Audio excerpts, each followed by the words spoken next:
what you're going through right now doesn't really matter in the grand scheme of things. The position you're headed toward matters much more, is something that if you told me 6 years ago, I would punch you in the throat. Do you want time to be your friend, or do you want time to be your enemy? All of us have a choice, and we make that choice every single day. Next Level Nation today for episode number 2175. Trajectory matters more than current position. Facts. And it goes both ways. And I've said this many times on other podcasts. Alan and I have talked about it so many times behind the scenes. I've always said, as we get closer and closer and closer to 40, things are going to be obvious in which direction people are moving towards. Because the people who are getting better, they've been working on this trajectory for years and years and years and years and years. And the people who have just been letting it ride, their trajectory, they don't know that it's going down, but it has been going down for years. It's just not noticeable yet. Mm-hmm, mm-hmm. Best example of this, best analogy example, take an ice cube, put it on the table. It's 32 degrees in that room. Then it goes to 32.1, and then it goes to 32.2, and then 32, and then eventually it's 33. At what point does the ice cube actually start melting where you can visibly see it? Not immediately. It takes time. But by then, it's already too late, and the room's going to be too hot, and it's going to start to melt, and it's going to be past the point of no return. On the opposite end, you put an ice cube, or you put a cup of water, and it starts at 33 degrees. And then it goes down and down and down and down. It does not happen immediately. It takes time. And I think that is what we're talking about today from a place of trajectory. Definition, sir, of trajectory. All right. Picture a graph. Y-axis is results. What? Every time, just X-axis and Y-axis. I don't know what you're saying. Really? I'm not a math guy. X and Y axis. Okay, horizontal axis X is X. Yep. Okay. Nice. X, Y. Vertical axis is Y. Okay. Rise over run, baby. The slope. I remember hearing that. You remember rise over run? I remember it, but if you said explain it to me, I wouldn't be able to. Okay. Can I give you an actual definition? Sure, man. Because I think that's what people need. The path followed by a projectile flying or an object moving under the action of given forces. That's really bad. That's dog shit. Yeah, that was worse than what I was going to do for dog sure. Shit. Hold on. The overall path, direction, or course a person's life takes, encompassing the sequence of experiences, transitions, and events that shape their journey from past to future. Nice. Pretty fire. The simplest form is your future going to be better than the present or worse? That's the simplest possible form. But I'm going to do the graph because I got to. All right. The vertical axis is results and quality of life and income and health, wealth, and love. Cool. The x-axis is time. If the graph starts at the bottom left, when you're born, you don't have any results, you don't have any health, you don't have any wealth, and any love. And then you make choices that are either constructive or destructive, and then those choices make the graph go up and to the right. I used to have a mentor, he said, up and to the right, baby, all good, up and to the right, all good, up and to the right. It's like, dude, yeah, but at what growth rate? And then you can grow the growth, which is acceleration, and all that kind of stuff. But ultimately, is your future brighter than your past? That's what the trajectory means. And everyone picture a line that's curved up and to the right over time, and picture a little dot going along that line. That's your life. So the now is the little dot that goes along that line. So 8 years ago, we started this podcast, and the first year we had a little bit over 1,000 listens. And now we've had days where we've gotten 3 times that in one day. So what took us an entire year for results, we have now gotten in one day. Okay, another example. The first year in business, you and I made $0. The second year in business, we made $13,000. Split between the two of us, not great. We were both living in Massachusetts at the time. The cost of living is a lot more than that, I promise you. And last month, so that was the first 2 years. The first 2 years in business, Kevin and I made a total of $13,000. Total. We made over $100,000 last month. What's 100 divided by 13? Let me check. Oh, boy. 8.7. All right. 7.6. Fuck. Yeah. That means we made 8 times more in 1 month than the entire first 2 years in business. That's because our trajectory, I don't care at all about current position. I care about trajectory. Current position is a byproduct of trajectory. So what about 8 years from now? It's hard to imagine. It's not that hard to imagine For me. if you graph it. I know, but that's... So talk to me about that. If I said, okay, Kev, Yeah. we only made 13 grand in the last 2 years, man. You're like, hey, Alan, I know my car needs to be fixed and I can't afford it. No, but don't worry, brother. In 6 more years, we're going to make 100 grand in a single month. We're going to be fine. Everything's going to be fine. That's exactly what I said to you. Pretty much, yeah. No, okay. What did you think? You just were like, okay. No, I was like, dude, I need something now.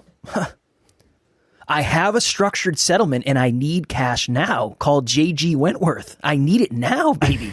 Give me something. I need something. I always felt very unseen in that because for you, it didn't matter. Like when Alan says that now does not matter, it does not matter to him at all in the best way. For me, it was like, dude, give me a little, can we take something from 6 years from now and bring it to me now? Because I'm going to die out here. The answer is no. No, you actually, hold on. Okay, I have a story that I think will land. Okay. Emilia and I, you call it Riding the Lightning. Yes. Emilia and I found a show that we absolutely adored. It's a detective, Eric Bana. It's called Untamed. Have you heard of said show? I believe I've heard of it. I have not seen it. It's on Netflix. It's awesome. It was great. Loved it. They filmed it at Yosemite, which is apparently the size of Rhode Island. It's a whole thing. Awesome show. There's 6 episodes and they're long. Emilia and I very rarely ride the lightning. Dude, we were like, fuck it. This is a couple weeks ago. We stayed up till like 3:30 a.m. We could not put this fucking show down. Love it. Brother, between you and me, huge fucking mistake. Huge mistake. We never do shit like that. And by the way, we shouldn't. We run 3 businesses between the 2 of us. That's a good way to go out of business.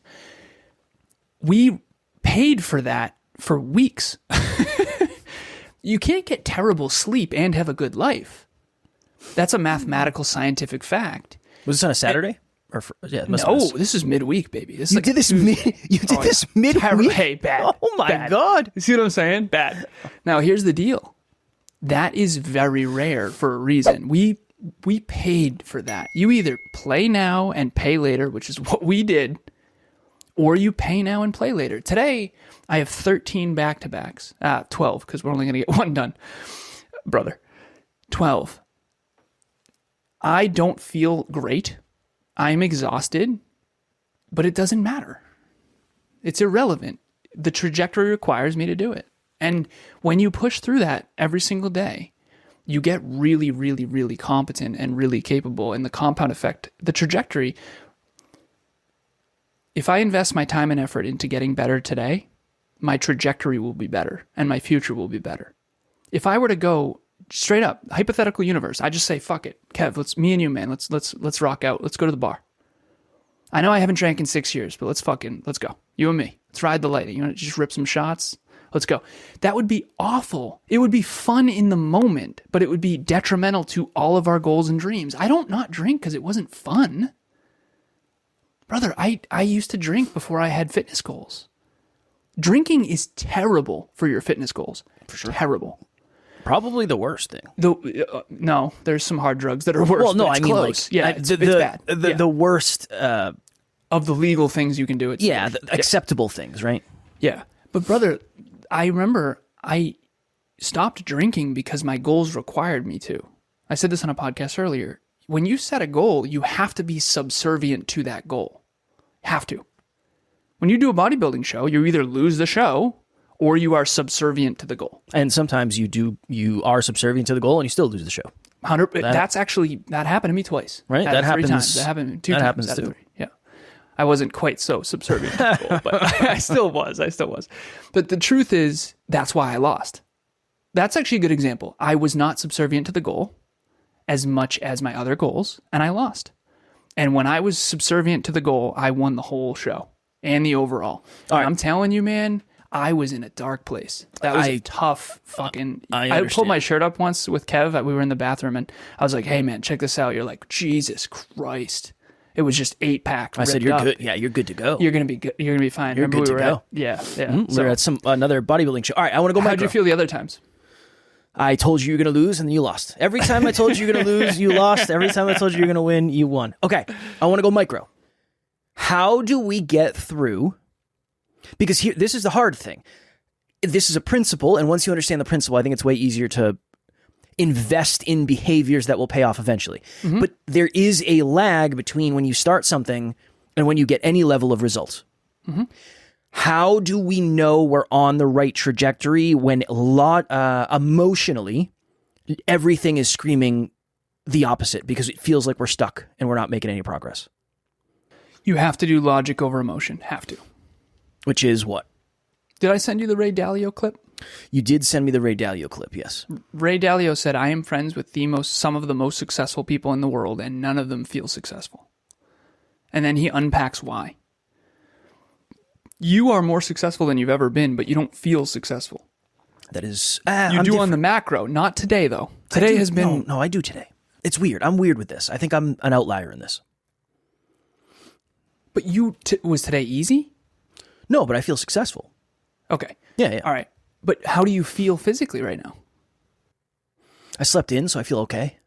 Today, I'm on the upswing. I've been fucking going through it. If you asked me a couple days ago, I would have told you it was terrible. Okay. It was yesterday. You're like, dude, it's been horrible. Yeah. That's because you were talking about last week. Yeah. That, and you and I had a coaching call today, and it was, I just need a little tweaking. Tighten a couple screws, loosen a couple screws, realign some stuff. I'm good. Back to basics. Nice. Yeah. You got to explain it then, because I got to stop using you as an example too, honestly. Yeah, it's not. You're too weird. I am a strange annoying. bird. I'm a strange bird. You have to know. Okay. The reason you got stuck in the first place is most likely because you did the things emotionally, not logically. And you didn't feel like you were going in the wrong direction. That's why this is so hard. Maybe you got pings of, I probably shouldn't do this. I probably shouldn't do that. Go ahead. You had something. Okay. You take this and explain it. If you wake up in the morning and your goal is to feel good, you're almost always not going to do the things that are best for your future. Everything that's best for your future does not feel good. I mean, unless Hard you get workouts don't feel good. Stairmaster doesn't feel good. No. 12 back-to-backs does not feel good. Reading a tough book, realizing how inadequate you are does not feel good. Therapy doesn't feel good. Yeah, therapy is terrible. Yeah. It's not good. It doesn't feel good at all. Everything, that's it. If you make your decisions based on emotions, you're always going to make the worst choice. That you should not make, listen, I don't think anyone should ever make their decisions based on emotions. I think you should make your decision. I think emotions are signals trying to tell you something, but they aren't, you can't. I say brain with business, intuition with people. Emotions, you got to be careful. It's fair. Emotions. I don't feel great right now. Emotionally, I want to eat food right now. I want to go eat and relax. Emotionally. Yeah. I think emotions are probably the best influencers in the world because they make you think. It's like it just helps you. It helps is not necessarily accurate in this, but it helps you align the puzzle pieces to get to comfort. And comfort is not good in this analogy. Emotions make you tap out long before you should. Logic makes you know that you're supposed to stay longer than you feel comfortable. And the longer you stay in something, now again, yes, there are very specific things that you shouldn't stay in, yes. But for the sake of this conversation, if you listen to your emotions every time, well, it's cold out, oh, it's raining out, I'm a little bit sore, I have a little bit of a cough, you're definitely not going to get to your potential. That is for sure.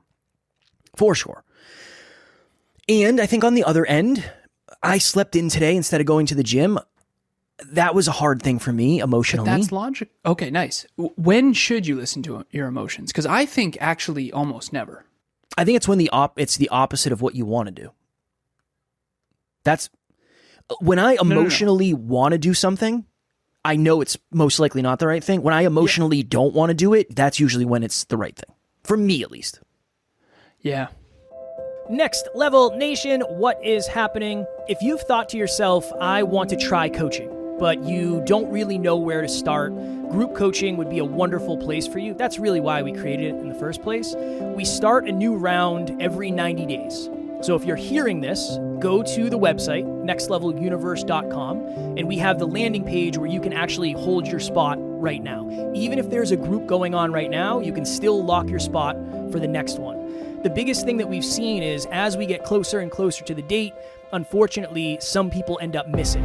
The group fills up and they can't do it, and then they end up regretting that. So please head over to the website. The link will be in the show notes, and we would love to see you there.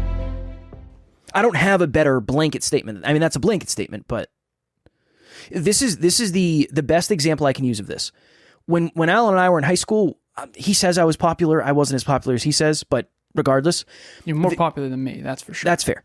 There were a lot of people... Until senior year, in which case I think that shifted because I was best friends with Mark and all that. Yeah. I didn't care. I wasn't trying to be in the cool squad, even though I was, but I didn't care. I was trying to play the cool, kind of cool, you know. We went to high school with people who, in high school, were super cool. When you hear people say they peaked early, this is what it means. It means their trajectory was going up, and then after high school, it started a flat line, and then it started going down, and now we are seeing the results of that trajectory. This isn't like an ego joke. I'm not really serious about this. But I said this behind the scenes one time. I said, it's so weird to me how some of the most popular people in our high school are now trying to sell me multi-level marketing shit. It's like weird for me to experience that. And I also predicted that was going to happen 8 years ago. Like I knew this was going to happen at some point, but that's because they were going on vacation every year and they were going out drinking every weekend, and they were doing this, and they were doing this, and they were doing this. So if you're out there right now, best example is everybody who's putting $1 into the bar, or $1 into this, or $1 into that, and you're putting $1 into the bank, $1 into books, $1 into coaching, you are creating a better trajectory for yourself. You might look like a loser. People might not get it. They might not understand it. You might be lonely, but you are doing the behaviors that are going to get you success eventually. If you had a friend reach out and say, hey, I feel like I'm not making any progress, but I know I'm doing all the right things, what's the advice you'd give them? You'd probably say, well, you got to give it time, brother. Or you got to give it time, friend. Same shit for you.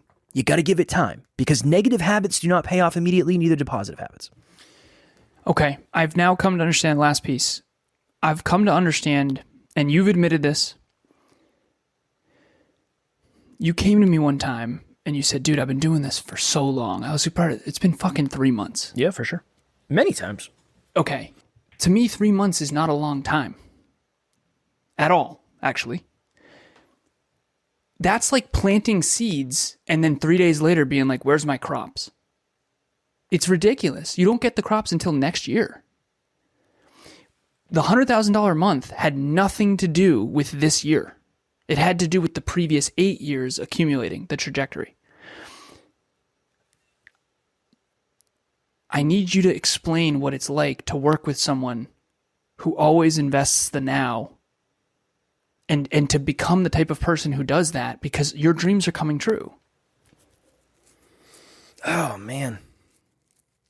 The best example I can give is it's almost like you have to put your dreams in a cage and you can never really spend all the time you want with them, but you get access to them. So Alan and I have been having conversations about golf. I love golf, and he's like, dude, I'm afraid you're going to burn the fucking business down a little bit. Like, you can't be going golfing all the time. And I was like, it's going to be on downtime. It's going to be R&R. I promise I'll walk the line. That's the first time Amelia rode the Lightning in years. We never do that. It's not because we don't want to. We loved that. That was awesome. But if you do that regularly, you're in so much trouble. Yeah, then when riding the lightning becomes the normal, it's not riding the lightning anymore. It's detrimental forever. It's like, well, I went out and we had, I drank more than I wanted to, but I only drink once a year. It's like, okay, well, if you're doing that every week, that's a fucking issue. Like, that's a problem. Nice. And that's going to get really Depending bad. on your goals. No matter what, if you're going out and getting blackout every week, that is a problem. Agreed. And if you don't have goals, there's no reason not to. That's why I'm the world's biggest believer in goals, because it holds you accountable to the now. Continue. Okay, so your goals and dreams are in a cage, and you get access to them. You get to go and you get to open the cage and you get to pet the animal occasionally, but it's not like it doesn't become an animal that you can spend all the time with that you want. It's like having a pet. Dude, I love my cats. I love them. They're like my favorite. I get to see them for like an hour, not an hour, 15 minutes throughout the day. Yeah. Same. In between calls, I went and snuggled Fudge. He loves when I hold him. I snuggled Ace and I was like, all right, back to the office. Mm-hmm. As our lifestyle evolves, their lives will get better and they'll have more things to play with and they'll have more stuff. I'm not going to see them anymore though. Yeah.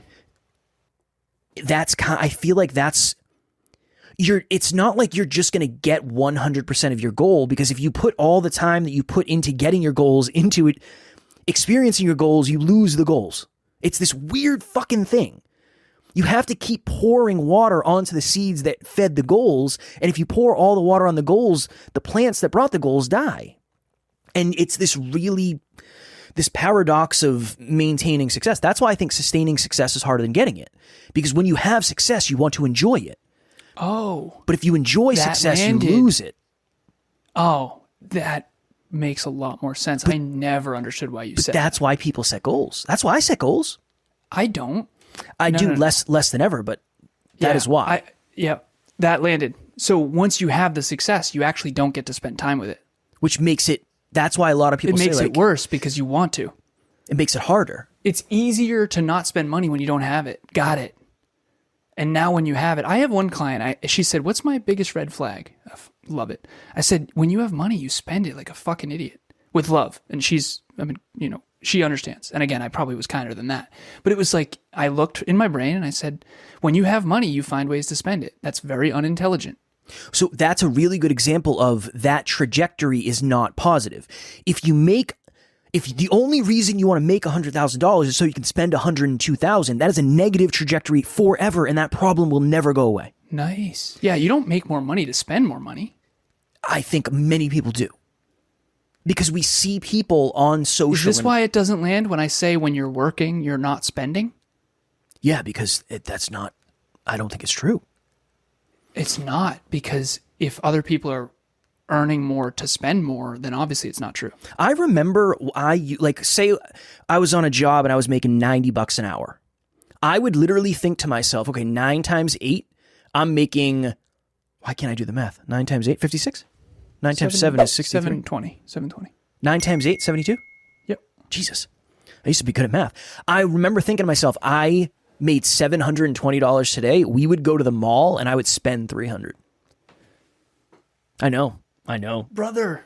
I remember we went and I was like, I don't think I've ever spent $300 at a mall in my life. My buddy Ray was like, you have any watches? And I was like, nah, man, I don't do watches. He's like, you should buy a couple. And I was like, yeah, fuck it. I'll buy a couple? I bought a couple. Why? They were like $50. It wasn't 50 or $100. It wasn't anything crazy. You don't need a couple. Different colors, kind of go with a fit. Yeah. But that's how I used to think about it. I always used to think about, I'm making X amount, I can spend X amount safely. That was my fundamental watches? On whatever. Did you know how much money you were leaving on the table by? Nope. You could have invested that and you want to talk about making money in your sleep. Well, I had my 3 Apple stocks that I had to liquidate. No, but real talk, investor versus consumer. That's the main principle here. I did not. An investor invests today, time, effort, and money. No sugarcoating. Direct. Your future gets brighter if you invest your time, effort, and money today for a bigger, better, brighter tomorrow. There is no way around this. Yep. If you enjoy today, it's at the expense of your future. What could be. Michael Phelps didn't spend 5 years in the pool missing birthdays and holidays because he doesn't love his family. But we One gotta time you came at find- me, you said, well, you don't value friendship. I said, dude, not true. I value goals more. Well, and that's fair, but I understand that when people hear that, that's where it sounds cagey. So just think of it as 100, you get 100 points. If you're putting 70 points into the now, you're only putting 30 points into the future. Yeah, exactly. And those 30 points are they're not going to create a brighter future. In the future, you can have 10,000 points. Just know. But then you can put those back. Right. Yeah. Just know that you're still putting 8,000 in the day, in the now, and you're putting 2,000. You're putting 2,000 in the now, 8,000 in the future. It would be 7 and 3, but yeah. If you keep the same ratio. If you keep the same ratio. Yeah. And But yours that- is 80-20, I do 95-5, but it all depends on your size of your goals. If you have a level 10 goal, you're going to have to invest at level 10. Yes. If you have a level 8 goal, you only have to invest level 8. And I think it's a fundamental. This is physics. Every action has an equal and opposite reaction. There is no way around this, unless you have generational wealth, in which case someone else did the paying. Yeah. Yeah. And you can do whatever And you that's want. why I say we didn't build this country, we didn't build this computer, we didn't build this phone, we didn't build the internet, we didn't build the electricity. We don't, like, you and I are benefiting from other people's investments. And I want to invest, and our kids will benefit if you adopt, and I have children. But the world benefits from NLU. We are investing our time and effort into everyone else's life right now. For free. I hope do people, I wonder if that's like... I don't know, not to that degree. Not to that degree. Because I think once you connect, okay, well, you're successful because of the thing you're doing, that's when it loses its, like, Yeah. That's... Okay. That's We're where I way think it gets less messy. successful than we would have been, but it doesn't matter. It doesn't Well, matter. yeah, but there's just too many layers. Yeah. Well, we got to do... investor versus consumer. I would love to at some point. We can do it. But that's my takeaway. My takeaway, I always do this. I always think of it as like attribute points when you're building a character. If you're building a character in a video game and you get 100 points, and you can put however many you want into today, and you can put however many you want into tomorrow, if you put them all in today, tomorrow is going to be a very bad day. Yeah. When we went to 3 a.m., we put way too many points in the now at the expense of the rest of the week. Yeah. And that's a big L, big long-term L. If I could show you the math of how much money and time and effort we lost and the quality of life, our future got worse, like big time worse. And we know it. And we're like, we had a conversation, like, never again. I know. It was awesome. Never again. Right? I thought it was on a Saturday. I thought that was a Saturday. No, it was a Tuesday night. Yeah. I respect the recklessness a little bit. You can't, every now and then you got to let it ride, Yeah. but you can't, you got to be careful. Of course. Your future is taking a hit. Yeah, of course. If you don't take care of your health, it'll get worse. You don't take care of your wealth, it'll get worse. You don't take care of your relationship. It was a big relationship investment. We spent a lot of quality time together. That was nice, right? But yeah, don't get it twisted. You have resources, and if you don't use them wisely, you're in some serious trouble. And I don't want to be a villain. I just want to help, and that's the facts. I mean, your future's gonna pay the price if you don't listen to this. It's the way it works.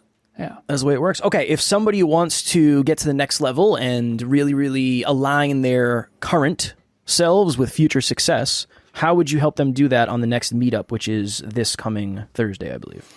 So the meetup is going to be how to design your environment for success. Every room that I enter, I am trying to optimize for productivity and for investing today for a brighter tomorrow.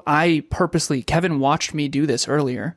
There was a risque girl on my Facebook, and I unfollowed her today because I don't want any distractions.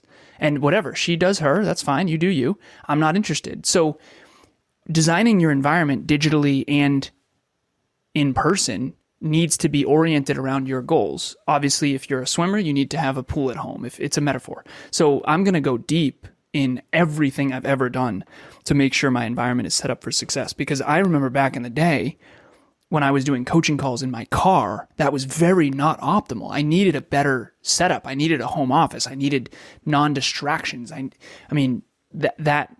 think that when you go, this is a good metaphor. When you go to rehab, they take away all the drugs and alcohol. The environment is set up for success. Do that same thing with the habits you need.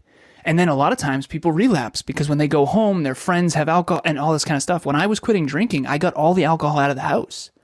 That's really important. if you're trying to lose weight, don't have cookies on the counter. And I'm going to help you in way more ways than that. The link will be in the show notes. Boom. And if you are a podcaster who is looking to level up yourself, level up your podcast, and ultimately, maybe eventually turn your podcast into a business, we have another round of the Next Level Podcast Accelerator starting in I don't know when, but we'll have the link in the show notes for that. The website is live and you can sign up right now, I believe. So we'd love to have you if you're a podcaster who is looking to get to the next level. As always, we love you. NLU listener promo code. NLU listener promo code will get you 30% off. It ends up being like $24 per call. There's 12 calls. You're not going to get that level of value for that price point, guaranteed. That's the NLU way. As always, we love you. We appreciate you. Grateful for each and every one of you. And if you are as committed as you say you are to getting to the next level, make sure you tune in tomorrow because we will help you get there every single day. Keep reaching for your true potential. Next Level Nation.